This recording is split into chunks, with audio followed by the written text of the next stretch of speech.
आप सभी को मैं अपने इस YouTube चैनल में स्वागत करता हूं। इस चैनल का मुख्य उद्देश्य है जन जन की आवाज़ आप लोगों के साथ। इसी क्रम में मैं आज आपको एक ऑटो रिक्शा चालक जो छोटी सी उम्र में दिल्ली में जाकर के घर से भाग करके गए थे, आज उनसे मैं मिलाने जा रहा हूं और उन्होंने किस तरह से संघर्ष किया और आज अभी कहां तक पहुंचे हैं, तो हम जानते हैं उन्हीं की समस्या को। तो आते हैं, अब मिलते हैं इस स्क्रीन पर। मैं कृष्णा यादव झारखंड कोडरमा ग्राम पहाड़पुर के रहने वाला हूँ। आपकी पढ़ाई कहाँ तक हुई है?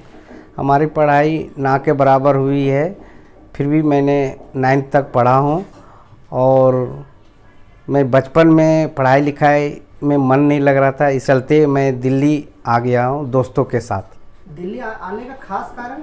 दिल्ली खास कारण कोई नहीं है, फिर भी बचपन में लगा कि कुछ पैसे कमाऊं और अपना ज़िंदगी बिताऊं। पापा हमारे पढ़ाई लिखाई के लिए घर बुलाए, फिर भी मैं नहीं गया। उसके बाद भी कुछ धीरे धीरे नौकरी करने लगे, उसके थोड़ा सा पैसा इकट्ठा करने के बाद मैं एक ऑटो रिक्शा लिया, उसी ऑटो रिक्शा से आज तक मैं चला रहा हूँ। कुछ तो कारण रही होगी ना कि पढ़ाई, अब दिल्ली भागे होंगे, तो फैमिली तरफ से सपोर्ट था पढ़ाई के लिए? हाँ, हमारे पापा तो बचपन से ही बोल रहे थे कि बेटा पढ़ लिख के कुछ बनो। हमारे पापा इस दुनिया में नहीं है, मगर उनका बहुत सहयोग रहा पढ़ाई लिखाई करने में। मगर हम दोस्तों के साथ मिल के दिल्ली चले आए। पढ़ने में मन नहीं लग रहा था, दोस्तों के साथ मिल के पापा हमारे दिल्ली तक आए लेने के लिए, पढ़ाई करने के लिए कि बेटा पढ़ लो। मगर हम बोले पापा मेरे को पढ़ने में मन नहीं लग रहा है, तो हमें कुछ काम करने दीजिए। आपके परिवार में कितने सदस्य हैं? हमारे परिवार में 5 सदस्य हैं। हमारे 3 बच्चे हैं, एक पत्नी है, मैं हूँ, 5 बच्चे हैं। हम लोग 5 परिवार के। भाई बहन हमारे 4 हैं, भाई हैं, 2 बहन है। बचपन की कुछ ऐसी यादें जो बता सकते हैं, शेयर कर सकते हैं? बचपन की यादें क्या बताएं। बचपन में अपना खेलते कूदते थे, यही सब हमारा बचपन के यादें आता है। पुराना धनबाद में रहते थे, तो हमारे पापा वहाँ उस समय खेलते कूदते थे, उस चीज़ को मिस कर रहा हूँ। मुझे महसूस होता है कि पढ़ाई लिखाई करने के बाद आज दर दर के ठोकरें नहीं खाना पड़ता। अगर पढ़े लिखे रहते अच्छा से, तो आज मैं कुछ और करता। गाड़ी जब चलाते थे तो किसी के बच्चे को देखते थे, कोई बच्चे मतलब अच्छे स्कूल में पढ़ते थे और अच्छे कोई एग्ज़ाम क्लियर करते थे, तो हमें भी लगता था कि मेरे बच्चे भी आज किसी भी मतलब तरह से भी मैं भी अपने बच्चे को इस मुकाम तक पहुंचाऊं। मैं अपने पढ़ाई लिखाई में मन नहीं लगा और मैं नहीं पढ़ सका, दोस्तों के साथ दिल्ली आ गया। तो मैं ये सोचता हूं कि अपने बच्चों को बढ़िया से बढ़िया एजुकेशन दूं और अच्छे जगह तक पहुंचाऊं। हम बच्चों से यही सलाह देना चाहते हैं कि जब तक आपके माँ बाप और ख़ुद का मतलब पढ़ाई लिखाई करने का सक्षम है, तब तक आप पढ़ाई अच्छा से कीजिए और अच्छा से कहीं जॉब पकड़िए और अच्छा से अपने बाल बच्चे को रखिए।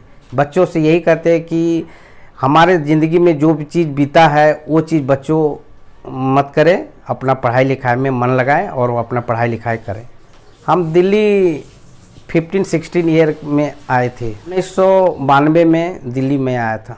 1992 के दिल्ली में और अब का बहुत सारे परिवर्तन हुआ। उस समय ट्रैफिक ज़्यादा होता था, अभी भी ट्रैफिक है। उस समय फ्लाईओवर नहीं होता था, पोल्यूशन ज़्यादा होते थे, पेट्रोल की गाड़ियाँ होती थी। अभी CNG और ये सब गाड़ियाँ, इलेक्ट्रिक की गाड़ियाँ भी आ रही है।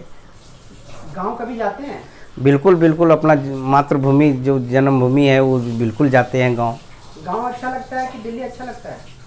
नहीं, हमारे हिसाब से तो गांव अच्छा है। जो अपना जन्म स्थान है वो चीज़ तो अच्छा है ही। दिल्ली में बच्चों के एजुकेशन के लिए हम रुके हुए हैं।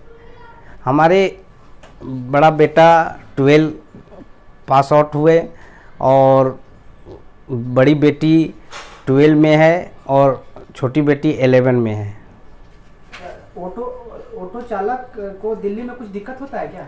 ऑटो चालक को दिल्ली में जब से केजरीवाल जी आए हैं तब से ऑटो चालक के लिए बहुत बहुत अच्छे से काम कर रहे हैं। और हम लोगों को मतलब जो चीज़ आज 20 साल से कभी ऐसा नहीं सोचे थे, सपना में नहीं सोचे थे कि हम लोग को मतलब लाइसेंस या कोई भी चीज़ ऑटो परमिट पास कराने में या रिन्यूअल कराने में, किसी भी तरह से ऑटो का जो भी काम होता है वो ऑनलाइन केजरीवाल जी के माध्यम से हमारा काम हो रहा है। ऑटो का यूनियन होता है और हम उसमें जुड़े हुए हैं और एक दूसरे को सहयोग करते हैं। कोई भी अगर कोई भी अफसर या कोई काम नहीं करते हैं तो इसके लिए हम लोग ऑटो यूनियन में जाते हैं, या कोई फाइनेंसर तंग करते हैं तो उनके पास जाते हैं तो वो हमें सपोर्ट करते हैं। दूसरे के समर्थन में सभी लोग रहते हैं और जहाँ तक मेरे से संभव होता है इस तरह से हम करते हैं। कोई फाइनेंसर किसी को परेशान करते हैं तो उसको जाके देखते हैं हम लोग। झारखंड से तो बहुत सारे ऑटो वाले यहाँ पे हैं। हाँ, बहुत सारे और ख़ास करके हमारे कोडरमा और हजारीबाग के डिस्ट्रिक्ट के ऑटो वाले बहुत लोग हैं। कम से कम हमारे यहाँ निजामुद्दीन रेलवे स्टेशन और वजीराबाद में और बदरपुर में कम से कम नहीं तो कोडरमा और हजारीबाग का कम से कम नहीं तो 1000-1500 ऑटो रिक्शा हैं। 1992 से लेके 2021 तक जो भी ऑटो रिक्शा का शोषण हुआ है ये केजरीवाल सरकार में कभी नहीं हुआ है। और अच्छे से अगर जो भी शोषण करते थे जैसे ट्रांसपोर्ट विभाग में या ड्राइविंग लाइसेंस बनाने में या किसी भी तरह से, तो केजरीवाल के सरकार में अच्छे से काम हुआ है। अब ऑटो चालक जॉब से आप खुश हैं, संतुष्ट हैं पूरी तरीके से? बिल्कुल, जिस काम में हम करते हैं मन लगा के करते हैं तो उसमें तो खुश हैं। अगर 2 पैसा कमा रहे हैं, बच्चों को अच्छे से पढ़ाई लिखाई करा रहे हैं तो इसमें हम खुश हैं। और भावुक होने का क्या कारण है? कारण यही है कि मैं बहुत मतलब नीचे से उठा हूँ और आज ठीक हूँ। उस टाइम से अब तो ठीक ठाक बच्चों को रख रहा हूँ, मतलब खिला पिला रहा हूँ, पढ़ाई लिखाई करा रहा हूँ, इसलिए थोड़ा खुशी मिल रहा है कि बच्चे अच्छे से पढ़ लिख रहे हैं। आप सारे ऑटो वाले को क्या संदेश देंगे? हम सारे ऑटो वालों को ये संदेश देंगे कि अपना ईमानदारी से